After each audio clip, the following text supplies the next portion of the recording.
of salvaging or removing the wreck of the hull. And I note that there are plenty of cranes in the vicinity, so there is more than enough lifting capacity. They may decide to make the ship upright whilst she is still on the seabed. That would then make lifting easier and transferring the ship onto the submersible dock much more easy. Now, you talked about the submersible dock, but many experts here in Korea are saying that using the floating dock will be the best way to lift the ship. But Korea hasn't been using this method in the past. What's your opinion on that?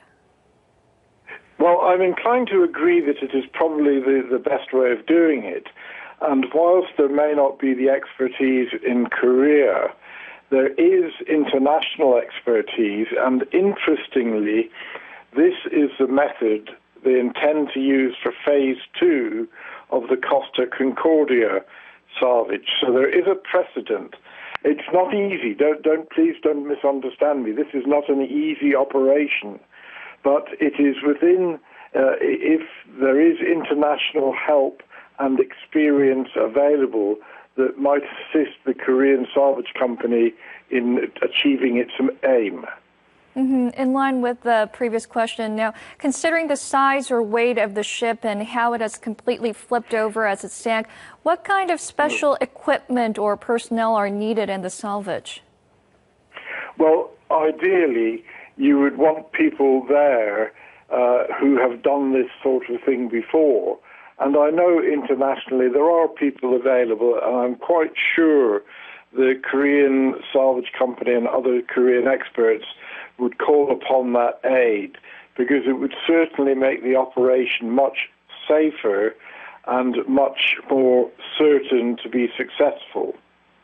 And as we saw in the report, it took the Japanese capsized ship about a year to be salvaged. And in the case of the torpedo South Korean warship Cheonan, which weighed only about a sixth of the Sewol ferry, it took about a month to pull it out of the water. So how long do you think will it take to bring the ferry up to the surface, and what could be some potential obstacles? Well, much of the question of how long it will take really depends on what resources are going to be used and maintained on site. And if the weather is good and things go well, it could be done within 1 or 2 months. But much depends on the approach taken in Korea with this very, very sensitive wreck. So there are other issues yet to be considered. The purely practical point of view, with the resources that are currently there, 1 to 2 months is not looking